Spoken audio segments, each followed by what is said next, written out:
این پیامی مستقیم خطاب به نیروهای مسلح و امنیتی ایران است. شما که لباس نظامی بر تن کرده اید تا از ملت ایران دفاع کنید و اینک در معرض یک انتخاب تاریخی قرار دارید. در روزهایی که مردم شجاع و متحد ایران در حال ساختن و نوشتن تاریخ هستند، پرسش من از شما این است که در کدام سوی تاریخ خواهید ایستاد؟ در کنار جنایتکاران یا در کنار مردم؟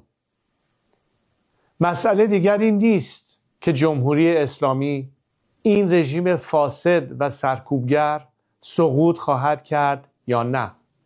مسئله فقط زمان سقوط آن است و آن زمان از همیشه نزدیکتر است.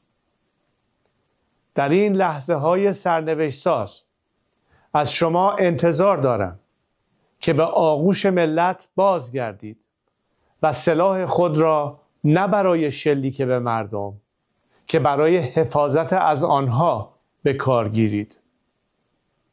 با این کار نه تنها به وظیفه ملی خود عمل خواهید کرد که از آینده خود و خانواده هایتان نیز محافظت خواهید کرد. 6 ماه پیش پلتفرم همکاری ملی را به عنوان کانال امن اعلام وفاداری به مردم برای شما ایجاد کردم.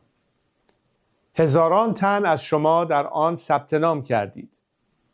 اینک با آغاز دوباره خیزش ملی ایران و حجم بالای درخواست‌های جدید، این پلتفرم ارتقا پیدا کرده تا اطمینان حاصل شود که هر یک از شما پاسخ فوری دریافت می‌کنید. اگر قبلا ثبت نام کرده اید و پاسخی دریافت نکرده اید، از شما می‌خواهم دوباره اقدام کنید.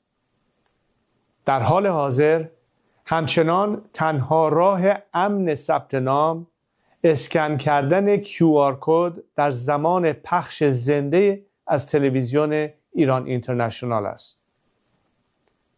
این آخرین فرصت شماست تا به ملت بپیوندید و سرنوشت خود را از کشتی در حال غرق شدن جمهوری اسلامی جدا کنید.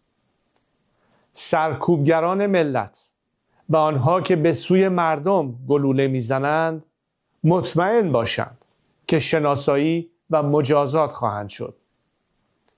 آنها که در کنار ملت ایران بایستند مورد احترام و تجلیل ملی قرار خواهند گرفت.